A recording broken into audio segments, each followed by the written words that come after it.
La veritat és que m'agrada molt caminar, i més encara si ho puc fer a companyia de bona música. Explico això perquè en el capítol d'avui la música és molt important. Us sona aquesta lletra? Junts no hi ha dues nits iguals, no hi ha dubtes ni temors, no hi ha principis ni finals. L'Eric Vergés és el cantant dels Catarres, un grup amb anys de trajectòria, música fresca, agraïda, divertida, positiva i que ha sabut connectar amb els joves del nostre país. Amb ell parlarem certament de música, però també mirarem d'entendre per què els joves i la política són sovint dos mons paral·lels que si anessin junts, com diuen els Catarres, els faria invencibles.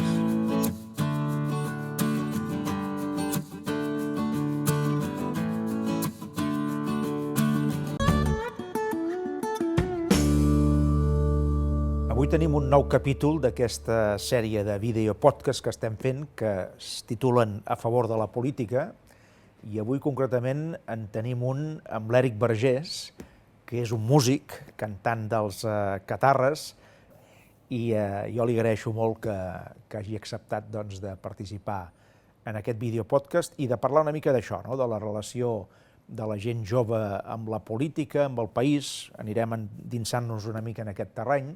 Però abans d'això, jo volia saber si quan us vam fer aquesta proposta de participar en aquest videopodcast una mica com la veu entomar, com la veu agafar, no? Perquè suposo que devíeu pensar, ostres, ens ficarem amb això i algú ens criticarà, algú ens matxacarà per aquí, ens matxacaran per allà, ens diran que no sé què. Facis el que facis, no, o sigui, al final facis el que facis, sempre hi haurà algú que et criticarà, que t'etiquetarà, et posarà en una caixa i et tindrà allà amb aquella idea ficada al cap, no? Falta, bueno, per començar, quan ens van proposar em va fer molta il·lusió, perquè primer de tot no he fet mai un podcast ni res semblant, i al final trobo molt guai, és una conversa i tinc ganes de veure quins temes surten, sí, m'agrada molt. Però al final tampoc pots pensar en el que diran o el que deixaran de dir, no? Perquè sempre hi haurà algú disposat a criticar-te o farà una línia a Twitter i es quedarà tan ample sense entendre ni entrar en el matís, no? Al final vivim en aquesta societat de que tot ha de ser classificable en 4 caràcters i no és així, no? Al final tots tenim molts matisos i moltes coses i hem de poder parlar les coses i em fa molta il·lusió. Doncs mira, t'ho agraeixo i no només t'agraeixo això, sinó també la reflexió que fas, perquè en aquest món que dius tu d'immediatesa, no? I de simplificació total i absoluta, precisament el que intentem amb aquests videopodcasts és parlar de temes d'una certa profunditat i de fer-ho d'una manera tranquil·la i no només amb 4 paraules o amb 4 frases, sinó amb possibilitat, diguem-ne, de reflexionar. En aquest sentit, els joves i la política, aquests dos mons que a vegades es presenten com dos mons antagònics, allunyats, fins i tot a vegades o molt sovint enfrontats. Jo t'avanço la meva reflexió i tu després em dius com ho veus. Jo això que els joves i la política estan tan dissociats no ho veig així. No ho veig tan així, vaja. Perquè per aquí, per aquest despatx, em venen un munt de joves, sobretot estudiants que estan fent treballs de tot tipus, moltes vegades treballs de recerca, i molt sovint els fan sobre temes relacionats amb la política i a mi em demanen de venir-me a veure i puc tenir xerrades molt interessants amb ells. A vegades he tingut la impressió que no són els joves que s'allunyen de la política, sinó que és la política la que allunya en els joves.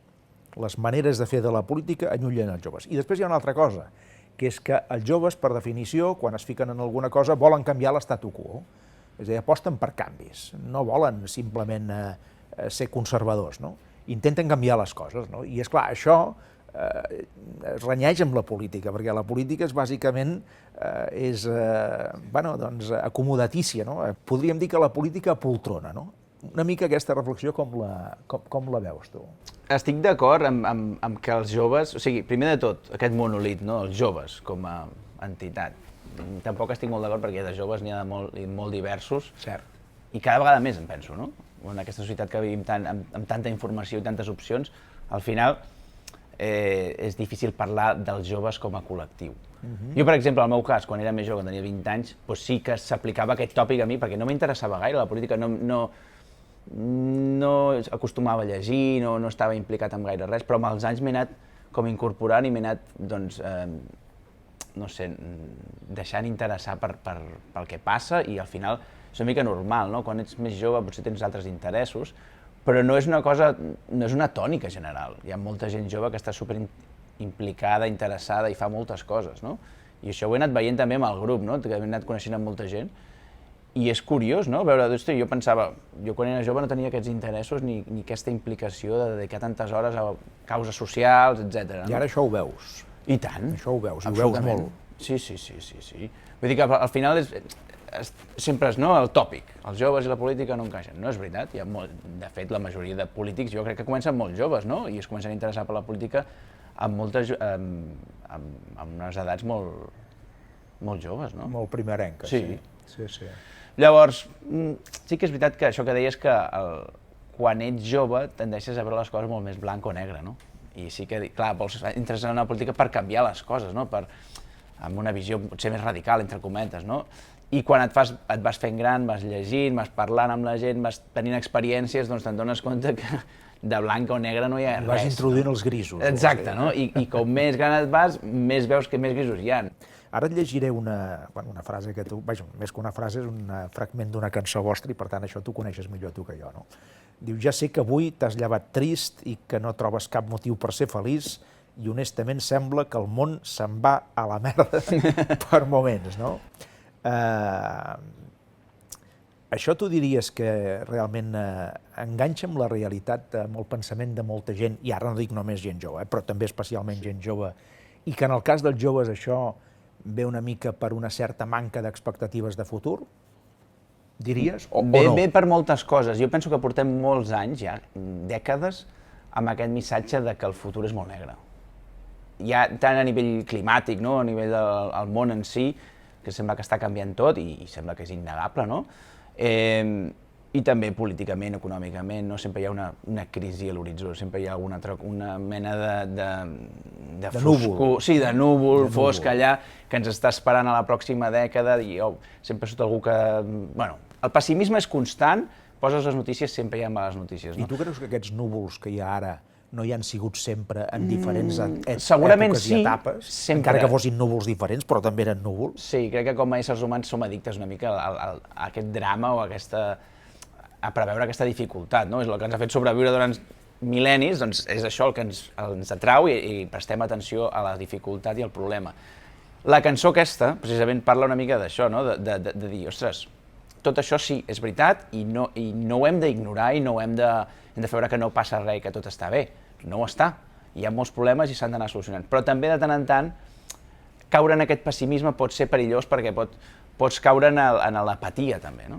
Un cop no veus solució per res i tot és negatiu, doncs no faig res per solucionar-ho, no? Perquè jo com a individu què he de fer per canviar les coses, no?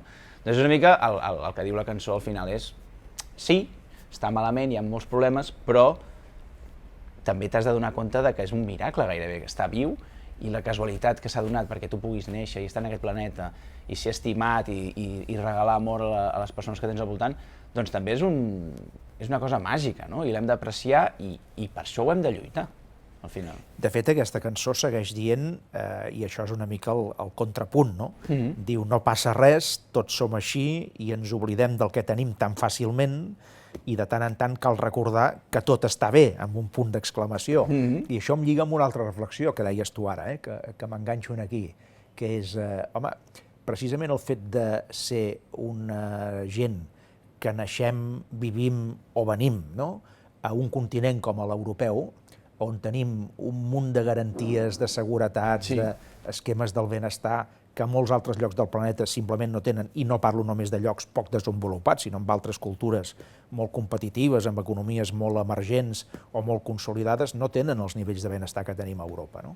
Garantits pels serveis públics, per les polítiques públiques, etc. No? Clar, això ens hauria de donar una mica més de seguretats, no? Fixa't, jo, que també vaig ser jove com tu, perquè això ens ha passat a tots, doncs recordo que en els anys 70, quan jo tenia 20 anys, era una mica més jove que tu ara, doncs, ostres, en els nois d'aquella època, primer, ens tocava aparcar un any llarg de la nostra vida per fer la mili, per exemple, no? Després, anàvem a l'escola, no ens ensenyàvem a escriure en català, parlàvem el català a casa, però a l'escola no, perquè a l'escola, en aquella època, el català estava pràcticament prohibit, no? ostres, l'Estat era molt feble, vull dir, no esperàvem grans serveis públics, ni grans polítiques públiques, ni res de tot això. Si teníem una hipoteca, teníem a les hipoteques el 15% d'interès. Ara encara es fan hipoteques fixes a 25 anys, a l'1 i pico. Nosaltres les havíem de pagar al 15, no? Però en canvi, fixa't, Èric, nosaltres no teníem por del futur. Nosaltres teníem totes aquestes coses i tots aquests núvols i tots aquests entrebancs i tots aquests reptes, però no teníem por del futur. I la pregunta aleshores és, potser perquè pensàvem que el futur no era un regal, sinó que era una conquesta, no? I la pregunta és, per què això ara no és exactament així? O m'equivoco i segueix sent així, no? I no hi ha tanta por del futur com es diu. Jo penso que per molta gent, o sigui, hi ha diverses reflexions aquí, jo penso que per molta gent segueix sent una conquesta. O sigui, sempre trobaràs gent que no vol fer res i no vol esforçar-se. Aquesta d'entrada ja hi és i sempre hi ha estat, jo penso, no? Ara, també és veritat, això que deies, que abans... Aquest és una mica un discurs de pares-fills, no? A la meva edat jo havia comprat la casa, ja tenia el fill en camí, tal. També és veritat, i s'ha de reconèixer que el cost de la vida respecte als sous ha canviat moltíssim. Aquesta diferència és molt més gran. Per tant, crec que aquesta comparació no sé si és justa del tot. Ja. Vull dir, entrem en... Però la comparació la feia respecte a la por del futur. La por del futur, sí. Allò que deies tu dels núvols, de l'horitzó... Sí. En aquest sentit, doncs... Hi ha més, tu creus, de por del futur? Jo crec que sí. Jo penso que... Bueno, hi ha més incertesa, no? Perquè el món canvia tan ràpid, avui en dia, que al final, fa 10 anys, el món era completament diferent. Ara, fa 20 anys, molt més, no? I quan pares a pensar que canvia tant les coses tan de pressa, doncs fa por i no dona cap seguretat del que passarà demà, no? Jo, no sé, tinc aquesta sensació de que és tot molt inestable i que això ha d'afectar d'alguna forma a la psicologia humana, no? I crec que una d'elles és aquesta, no? I et refereixes a temes com, per exemple... Doncs a l'hora de formar una família, per exemple. A l'hora de formar una família, per exemple, la gent triga molt més, no? També perquè té moltes més opcions, a l'hora de ser jove tens moltes més opcions, a l'hora de créixer personalment o inclús a nivell de carrera, pots fer moltes més coses, abans de dir, bueno, doncs es veu com un canvi de vida molt gran, no? I llavors es tendeix a anar-ho tirant enrere. Jo mateix, per exemple, encara no tinc fills, tinc 38 anys, i fa uns anys seria impensable, no?, que a la meva edat ja no tingués ja una família formada, etcètera. Sí, però els teus pares no va ser el cas, segurament, no? Els meus pares van començar molt més joves, clar. Molt més joves, com molta altra gent. I de fet amb moltes menys garanties de feina i d'una estabilitat econòmica, no? Perquè van tenir molts fills i es van dedicar a viure d'una forma més hippie, no, diguéssim, i no tenien aquesta preocupació tan gran pel futur. Però jo crec que ara, amb els anys, també s'han donat compte que no tenir-la els ha suposat uns problemes a la seva bellesa, no, diguéssim. Llavors, és un... no sé com dir-t'ho. Penso que hi ha més por pel futur i hi ha més incertesa, no? Això segur, en general. Pot passar que també hi hagi tanta més informació que això provoca aquesta major, diguem-ne, preocupació pel futur? El fet que tinguis tantes fonts d'informació i tan allau constant, no? Que tot el que passa a qualsevol lloc del món, poc o molt et pot arribar, cosa que no passava abans de la mateixa manera, ni amb la mateixa intensitat, ni sobretot amb la mateixa rapidesa. Que això t'acabi, doncs, trencant una mica aquests esquemes de confiança? Segur, i tant.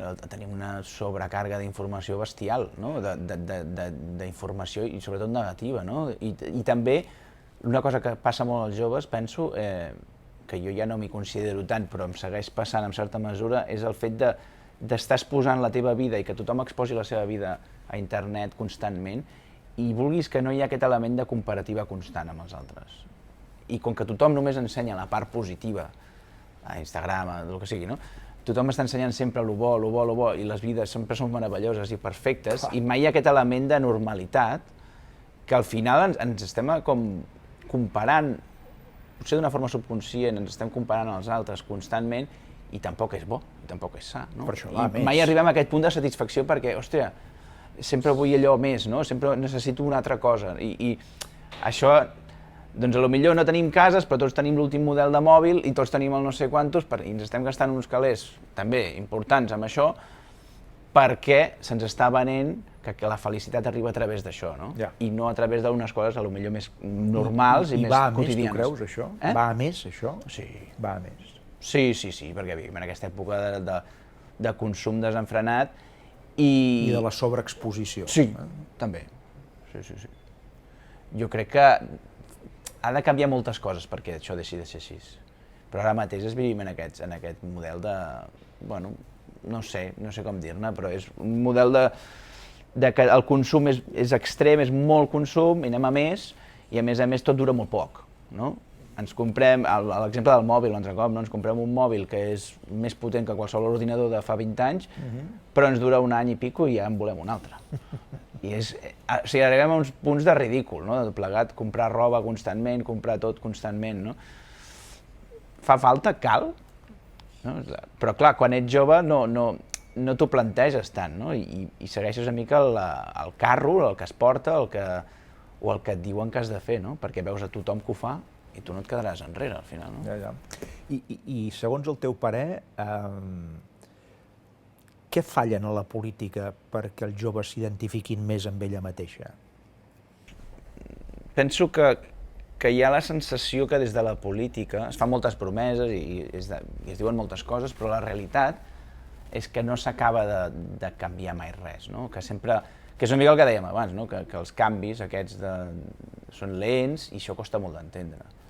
I a més també hi ha aquesta sensació de que hi ha com una elit econòmica, o digue-li com vulguis, que està per sobre de qualsevol tipus de llei i de política i que fan una mica el que volen, fan i desfan, i són els que acaben manant al final del dia, no? I que tu pots votar l'opció A, l'opció B, però que al final qui acabarà manant són les grans energètiques que faran el que voldran o les grans corporacions, no? I crec que això és una cosa que tothom sap, subconscientment. La crítica aquí seria, la crítica o la reflexió seria que des de la política no es garanteix el control de determinats àmbits d'influència de gent massa poderosa. Sí, crec que sí. Crec que, jo no sé si això és tot, però això crec que segur que forma part d'aquesta desil·lusió i d'aquesta falta de confiança en la política. Per altra banda, fixa't, no? Ara hem viscut tot el tema de la pandèmia, dels confinaments, del virus, etc., del Covid, i en canvi també s'ha pogut veure que quan hi ha una bona política i un bon govern, això ajuda a salvar més vides, i quan això no passa, doncs es destrueixen fins i tot vides, que és pitjor que destruir economies o que destruir qualsevol altra cosa, no? Vol dir que, en el fons, des del vostre punt de vista, o des del teu punt de vista, dius, home, també s'ha de saber triar bé fins a quin punt la implicació en la política convé o no convé, perquè això té conseqüències, no és neutre tot això. Encara que la política no ho pugui tot, que certament no ho pot tot, encara que hi hagi molts altres actors en el sistema que tenen molta influència, a vegades fins i tot més que la pròpia política, i que estan molt ocults, no? Malgrat això, la política té un àmbit de transformació i de canvi i de gestió important, no? Sí. Home, és evident, no? L'exemple de la pandèmia és el més clar de tot, no? Sense l'exemple que s'ha donat des del servei públic, tant a nivell de sanitat com tot el que hi ha darrere i el que fa funcionar la sanitat pública, s'ha donat un exemple del que vol dir tenir un estat del benestar fort que t'ajudi en situacions com aquestes.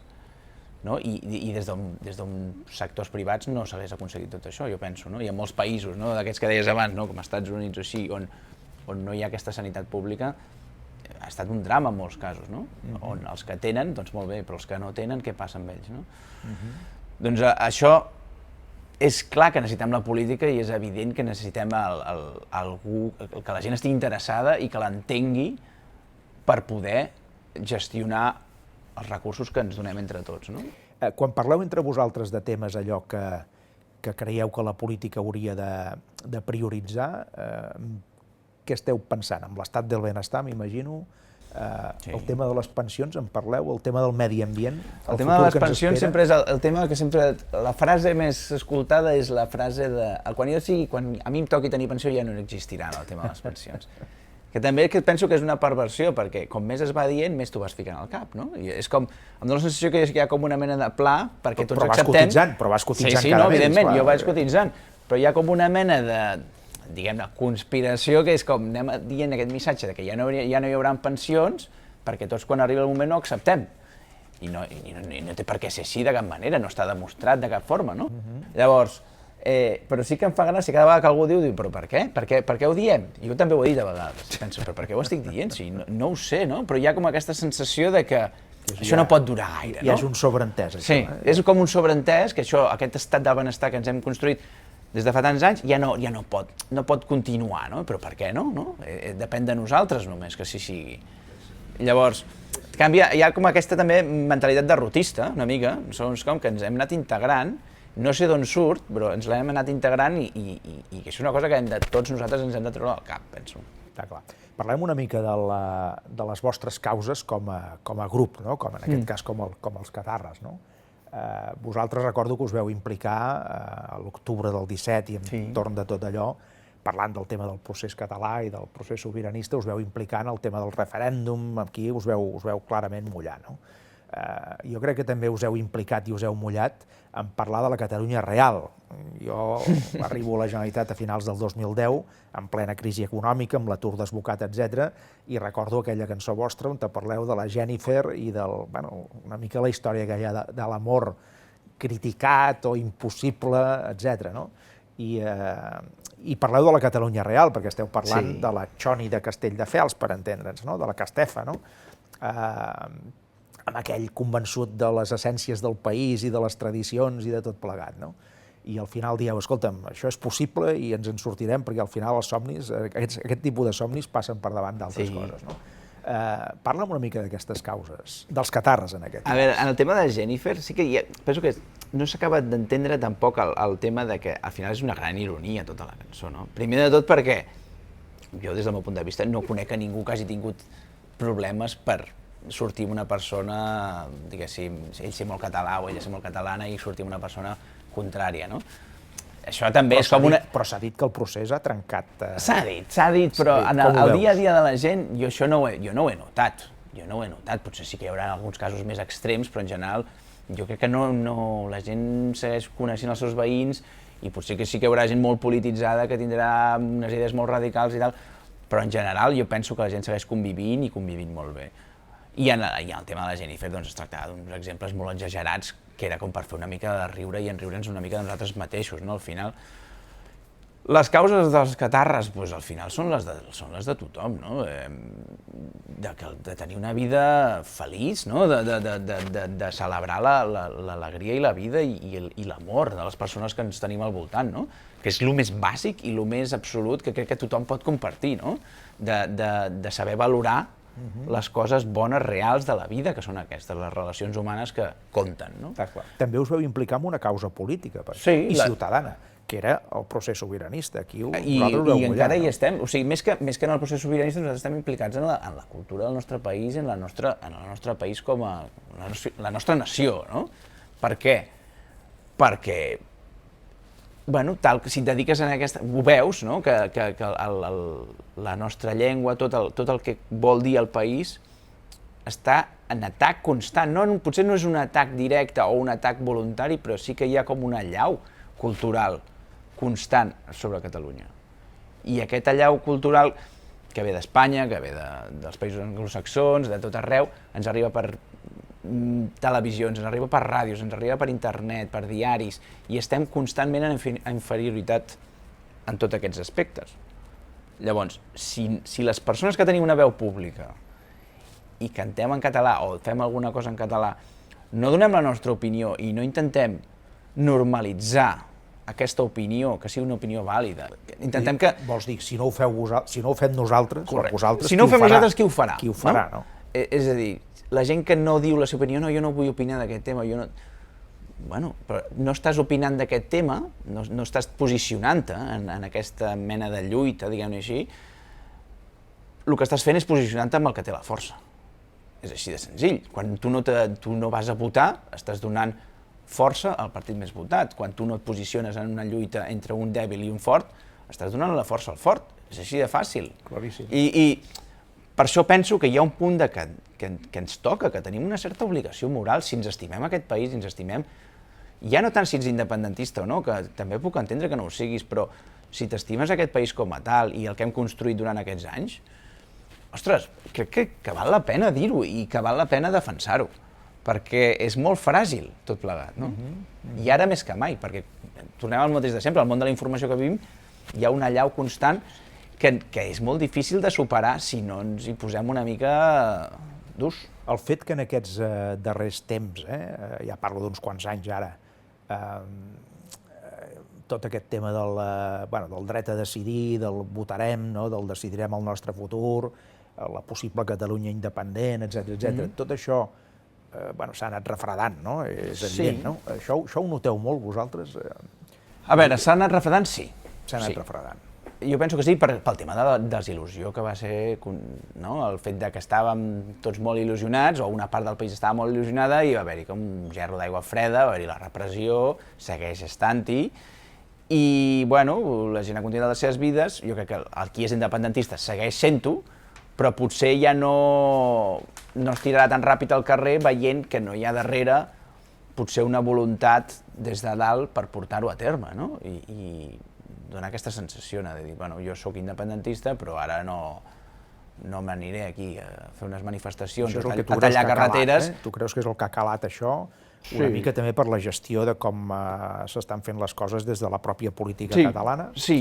Bueno, se suposa que hi ha independentisme en què ens governa, però tampoc hi ha com una sensació de que es vagi avançant cap a la independència o cap enlloc, o tampoc s'explica ben bé com ha de ser, no? Llavors, no ho sé. Que tu el resum el faries, suposo, pel que dius és, no és que la gent s'hagi desenganxat de l'objectiu, la gent s'ha refredat com a conseqüència de la manera d'intentar-hi arribar. Seria una mica això? Sí, dona la sensació que estem com a l'espera, de que arribi algun líder o alguna mena de figura o entitat que ens hi amb força renovada i ens hi porti, no? Però que la gent està esperant una mica, no? En plan, bueno, a veure què fem, no? Tampoc sabem ben bé què hem de fer, no? Hem de seguir manifestant-nos només o hem de fer alguna cosa més, no? Aquí està el tema, jo crec. Està bé, escolta'm, haurem d'anar acabant, però de tota manera, abans de posar punt final a la conversa, llegeixo una altra de les vostres cançons, aquesta també et sonarà especialment, quan dieu lluita amb dents i ungles, centímetre a centímetre, per tot el que desitges, per l'aire que respires, per les persones bones que il·luminen els teus dies. Sé que no hi ha garanties, però intentar-ho és el teu deure. Al final de la partida haurà valgut la pena viure, no? Tu creus que aquest és una mica, podríem dir, el sentiment o l'actitud que inspira avui dia a molta gent com tu, o simplement molta gent jove del nostre país? Jo no sé si és l'actitud... Creus que s'identifiquen amb això? Espero que sí. Jo m'identifico, perquè és el que he viscut en tota la meva vida, no? Sí que hem tingut facilitats, per lo que dèiem d'on vivim i les possibilitats que tenim, però no m'ha vingut res regalat i m'he hagut de treballar tot, i un cop he aconseguit una cosa, un objectiu, he hagut de treballar pel següent i per mantenir-lo, i segueixo treballant-ho avui en dia, no? I al final és això. Segueix treballant, segueix esforçant-te, segueix, com es diu, la perseverança aquesta és superimportant, i apreciar les coses bones, i ja està. És que no hi ha més, al final, en aquesta. Per mi, em dóna la sensació que és això, viure, no? És esforçar-te, perquè si no t'esforces tampoc aconsegueixes aquesta satisfacció o aquesta felicitat d'aconseguir les coses per tu mateix. Si et venen regalades tampoc les aprecies. I res, i saber descobrir al teu voltant les persones que et fan bé i que t'aporten coses positives, no? Sí. I al final, quan mires enrere, dius, ostres, sí, o va ser molt dur, o vaig esforçar-me molt, però va valer la pena. Però valia la pena. Valia la pena. La vostra trajectòria és una mica això, vols cantar-la? Sí. Però jo crec que tots els que ens dediquem a la música fem això, no? Ens imaginem, volquem tot el que et portem a dins en un disc, en unes cançons, i llavors intentem o projectem que aquestes cançons agradin i que la gent les agafi i ens doni no només feina, sinó que també ens doni aquesta satisfacció d'haver aconseguit. Quan vosaltres vau començar, Eric, fa més de 10 anys enrere, us podíeu imaginar que 10 anys després o 12 anys després estaríeu on sou ara? No. Bueno, és que és curiós això de la música, perquè quan comences a fer-la sempre penses que... Quan comences penses, bueno, viuré d'això i serà fantàstic, serà increïble. Amb els anys veus que és molt difícil. I quan per fi, en el nostre cas, vam triomfar, amb gairebé 30 anys ja no érem tan joves, no? Ja havíem perdut una mica aquella efervescència i aquella, com es diu això, innocència, no?, de la joventut. Vam pensar, bueno, viurem un temps d'això i llavors tornarem a les nostres feines, no? Però aquí seguim, no?, 12 anys després i seguim fent-ho. I em meravella cada matí que em llevo i penso, bueno, jo treballo d'això i és increïble, no? I seguiré esforçant-me al màxim per seguir fent-ho, perquè és un regal entre cometes, perquè ningú te'l regala i te l'has de currar molt, però segueix sent un regal, perquè al final estàs entrant a les cases de les persones, en els seus imaginaris, en les seves emocions, amb les teves cançons, i no saps ben bé per què passa, però passa, i això és màgic. Sí senyor, doncs escolta'm, reitero l'agraïment. Moltes gràcies per ser aquí. Gràcies, president. I per haver pogut mantenir aquesta conversa i introduir totes aquestes reflexions. Molt agraït. I un bon estiu. Espero que tingueu un munt de feina pels pobles, per les ciutats del país, que no us falti. Moltes gràcies. A tu.